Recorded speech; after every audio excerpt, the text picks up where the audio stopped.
Hello everyone, welcome back to my channel Pooja commerce classes. कैसे हैं आप सभी? आई होप आप सभी अच्छे होंगे। बच्चों, हमारा चल रहा है नेशनल इनकम और आज हमारा नेशनल इनकम का डे 11 है। अगर आपने अभी तक लास्ट वीडियो वॉच नहीं करी है तो आई बटन पे जाके वीडियो वॉच कर लेना। आज हम पढ़ने वाले हैं हमारा इनकम मेथड क्या होता है, नेशनल इनकम को कैलकुलेट करने का।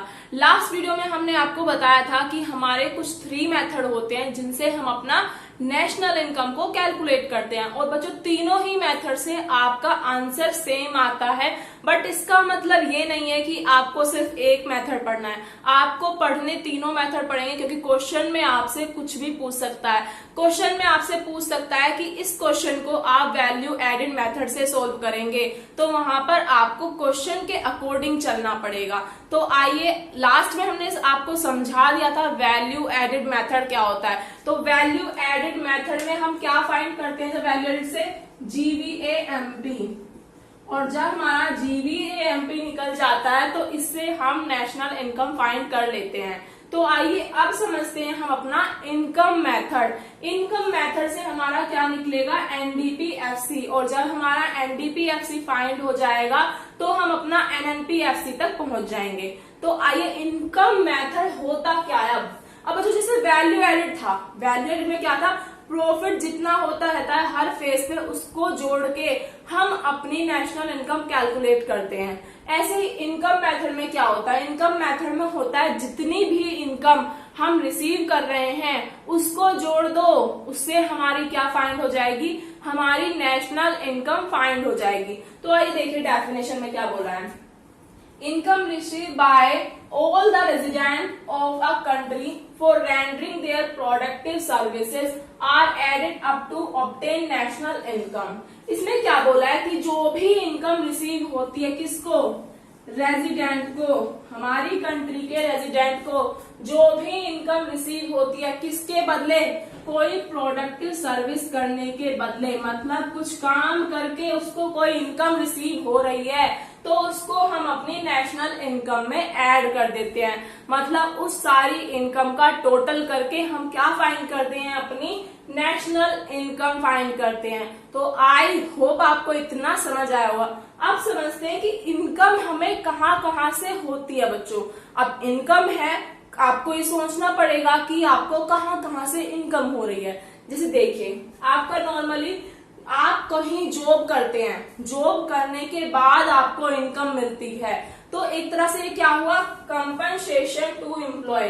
कि कंपनसेशन टू एम्प्लॉय का मतलब है एक तरह से एम्प्लॉयज को कुछ कंपनसेशन मिलती है। वो कितनी तरह से मिलती है? ऐसे कुछ आपके 3 पॉइंट्स इसमें आ जाते हैं। जैसे मान लीजिए आपकी wages and salary in cash. जैसे मान लीजिए आप किसी कंपनी में जॉब करते हैं और आपको जॉब करने के बदले जो भी सर्विस आप कंपनी को दे रहे हैं उसके बदले आपको वेजेस और सैलरी में मिल जाती है। नॉर्मली आपको जो भी आप वहां पे काम कर रहे हैं उसके बदले आपको वेजेस और सैलरी मिल जाती है, तो वो क्या होगी? आपकी इनकम होगी। अब नेक्स्ट क्या है? Wages and salary in kind. अब wages and salary in cash में तो आपने देख लिया कि आपने कोई काम करा, उसके बदले आपको कैश में उन्होंने पेमेंट कर दिया आपकी वेजेस और आपकी सैलरी को। काइंड में क्या होता है? काइंड में होता है कि जैसे मान लीजिए आपको कोई घर की फैसिलिटी दे दी, आपके जो नॉर्मल खर्चे हैं, एक्सपेंसेस हैं आपके, से मान लीजिए आप घर से कंपनी तक आ रहे हैं, जो भी आपका फ्यूल का खर्चा है वो कंपनी ने आपको दे दिया, तो ये सब क्या आ जाते हैं? आपके काइंड में आ जाते हैं। कैश में वो आता है जो आपको पेमेंट करते हैं, काइंड में आ जाता है एक तरह से आपको कुछ फैसिलिटीज वो दे रहे हैं, तो वो भी आपका नेशनल इनकम में काउंट होगा। अब आता है लास्ट, इसमें क्या है? Employees contribution to social security scheme.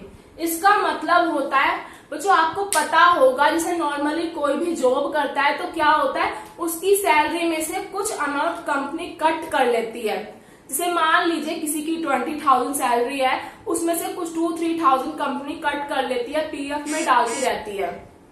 वो क्यों डालती है? जिससे कि जब भी हमारा एम्प्लॉय कंपनी छोड़ के जाएगा तो ये सारा पैसा एक पेंशन की तरह हम उसे लास्ट में दे देंगे।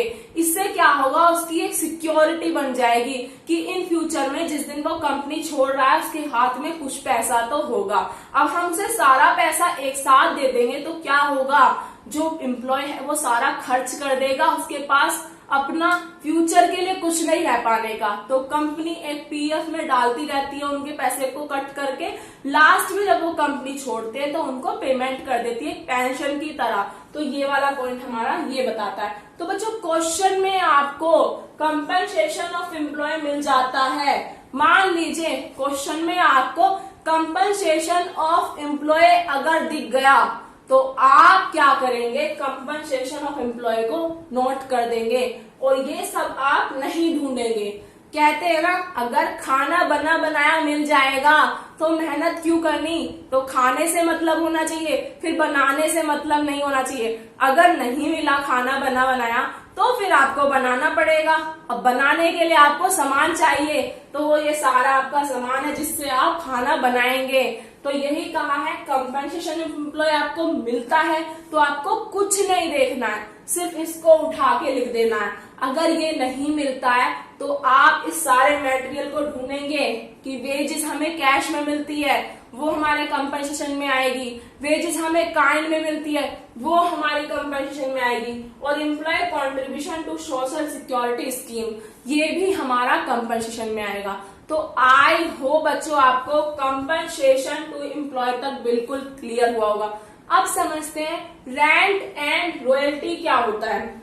बच्चों रेंट से इनकम हम कैसे कमाते हैं, जैसे मान लीजिए आपकी कोई बिल्डिंग है, आपने वो किसी को रेंट पे दे दिया, अब उसका रेंट आपके पास आ रहा है, मतलब आपने कोई बिल्डिंग रेंट पे दे दी, अब उसका रेंट आपको मिल रहा है तो वो क्या है, आपकी इनकम है। आपको रेंट से इनकम मिल रही है तो वो क्या कहलाएगी, आपकी इनकम कहलाएगी। तो वो आपकी नेशनल इनकम में काउंट होगी। अब बच्चों एक तो हो गया हमारा रेंट, अब रेंट तो हमने पढ़ लिया।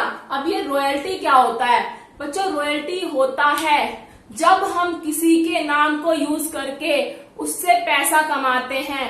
जैसे हमने किसी के भी कोई बहुत अच्छी कंपनी है, बहुत अच्छा नाम है, उस नाम का यूज करके हम पैसा कमा रहे हैं, अपनी इनकम कमा रहे हैं, तो वो भी हमारा नेशनल इनकम में आएगा। तो आई होप आपको रेंट और रॉयल्टी समझ आया होगा।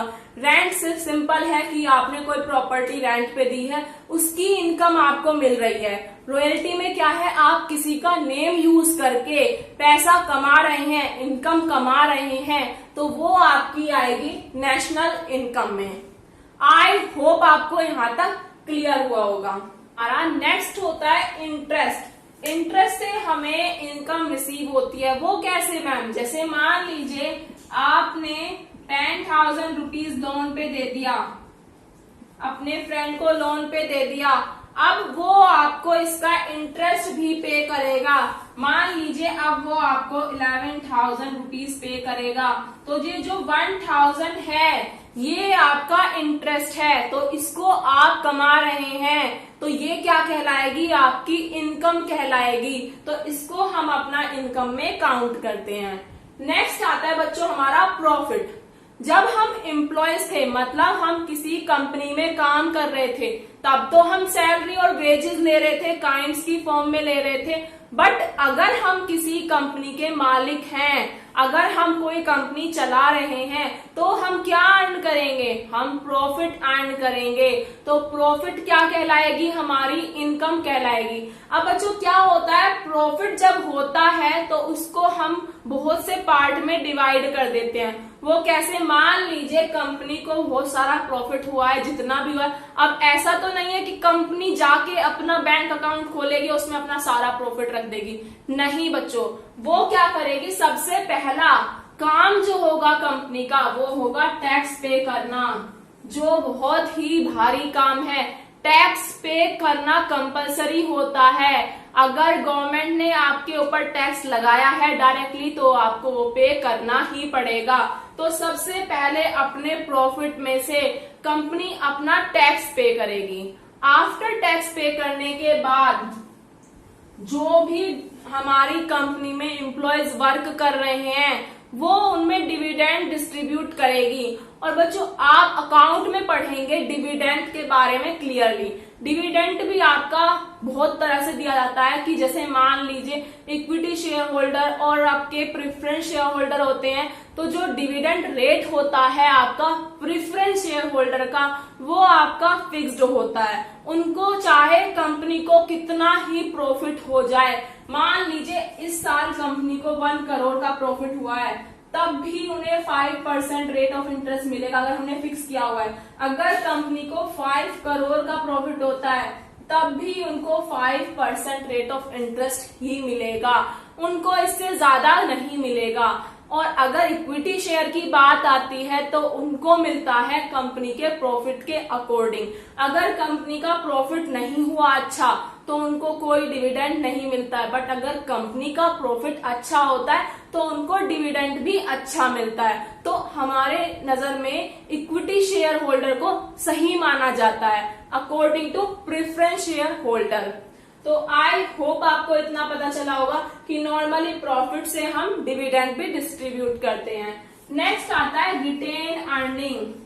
अब बच्चों रिटेन अर्निंग क्या होती है? जो हमारा सेविंग पार्ट बन जाता है वो हमारी होती है यहाँ पे रिटेन अर्निंग। तो बच्चों अब आपने देखा प्रॉफिट को हमने कुछ 3 पार्ट्स में डिवाइड कर दिया जहां जहां उसका यूज हुआ।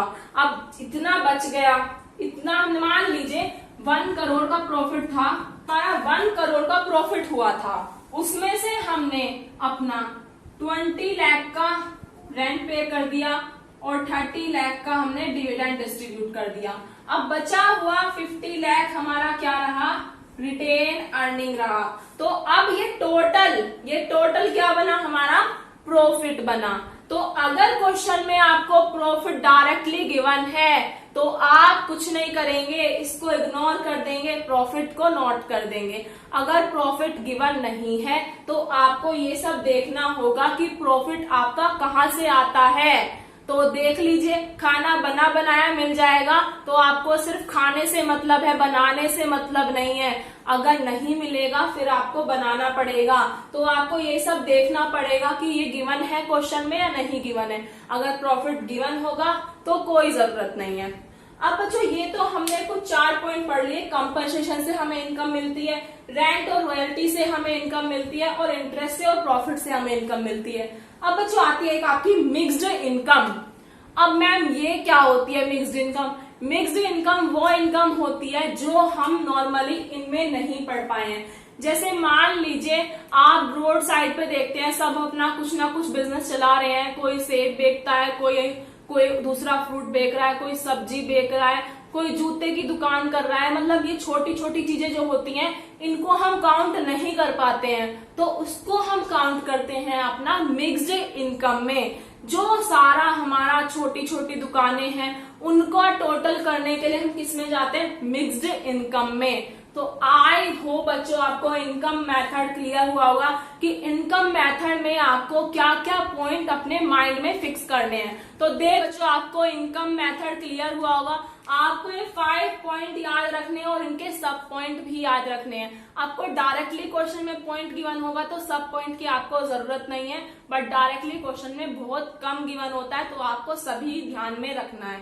तो आइए करते हैं अपना आज का इनकम मेथड का क्वेश्चन सॉल्व। इनकम मेथड का क्वेश्चन सॉल्व करने से पहले आप एक चीज याद रखिए, आपको क्वेश्चन में अगर ऑपरेटिंग सरप्लस पूछने लग जाए तो आप कंफ्यूज नहीं होंगे। आपने जो पढ़ा है अभी rent plus royalty plus interest plus profit, इन चारों का टोटल करके आपका फाइंड हो जाता है ऑपरेटिंग सरप्लस। तो आइए अपना क्वेश्चन सॉल्व करते हैं। क्वेश्चन में बोला है आपको फाइंड करना है एनडीपीएफसी। अभी आपने समझा एनडीपीएफसी हम किसको बोलते हैं? जब हम इनकम मेथड फाइंड करते हैं, इनकम मेथड का यूज करते हैं तो हमारा क्या फाइंड होता है? एनडीपीएफसी, और इससे हम अपना एनएनपीएफसी फाइंड कर सकते हैं। तो सबसे पहले देखिए आपने क्या पढ़ा था कि इनकम कहाँ कहाँ से होती है। तो फाइंड करते हैं अपना एनडीपीएफसी। FC। अभी इनकम का सबसे पहला पॉइंट क्या था बच्चों, कंपनसेशन ऑफ एम्प्लॉयज था। उसमें क्या क्या आता है मैम, वेजेस और सैलरी आती है कैश की फॉर्म में, काइंड की फॉर्म में। तो ढूंढिए क्वेश्चन में कहा दिया हुआ है। तो क्वेश्चन में आपको वेजेस एंड सैलरी दिया हुआ है, तो हमने 800 अपना नोट कर दिया, प्लस वेजेस एंड सैलरी दिया हुआ है, काइंड में कहीं भी दिया नहीं है। लास्ट और सैलरी मिल जाता है, फिर आप क्या ढूंढते हैं, जो भी आपका सोशल सिक्योरिटी स्कीम था जिसमें क्या था बाद में आपको पेंशन की तरह देते हैं, वो ढूंढते हैं। तो ये भी आपका क्वेश्चन में गिवन है 200। अब हमारा कंपनसेशन ऑफ एम्प्लॉय वाला पॉइंट मिल गया हमें। अब हमें क्या ढूंढना है, अब हमें ढूंढना है अपना रेंट एंड रॉयल्टी। तो रेंट एंड रॉयल्टी आपको क्वेश्चन में डायरेक्टली गिवन है। तो देखिए रेंट भी गिवन है, रेंट कितना गिवन है 1400, रॉयल्टी कितनी गिवन है 200। तो नेक्स्ट हमारा रेंट एंड रॉयल्टी भी आ गया। अब हमें क्या ढूंढना है अपना इंटरेस्ट। तो इंटरेस्ट हमारा कितना दिया हुआ है क्वेश्चन में डायरेक्टली 1500, तो आप इंटरेस्ट भी नोट कर सकते हैं। नेक्स्ट हमें क्या ढूंढना है, अब हमारे पास इंटरेस्ट भी आ गया है, रेंट और रॉयल्टी भी आ गया है, और हमारे पास कंपनसेशन भी आ गया है। तो अब हम देखेंगे हमारा प्रॉफिट। अब देखिए पहले तो प्रॉफिट आपको डायरेक्टली गिवन है, हाँ जी मैम क्वेश्चन में डायरेक्टली गिवन है, तो हमें ज्यादा सरदर्दी नहीं करनी है, डायरेक्टली बस प्रॉफिट को लिख दीजिए। तो प्रॉफिट आपका कितना है 500। तो अब आपका ये भी आ गया है, तो अब आपको फाइनली क्या देखना है, मिक्स्ड इनकम। तो मिक्स्ड इनकम आपके क्वेश्चन में गिवन है 1000। तो 1000 आप अपनी मिक्स्ड इनकम भी नोट कर दीजिए। तो बच्चों आपने अपने अकॉर्डिंग पूरा सब कुछ नोट कर दिया है, अब बस हमें इसका टोटल करना है। अब हमें कुछ अदर नहीं देखना है। क्वेश्चन में आपको बहुत सी इंफॉर्मेशन फालतू की दी होती है जिससे कि आप कंफ्यूज हो जाए, तो आपको उसको ध्यान नहीं देना है। तो आइए टोटल करते हैं। हाँ जी बच्चों, अब हमारा इसका टोटल आएगा कुछ हमारा 5600। आप टोटल कर लेंगे।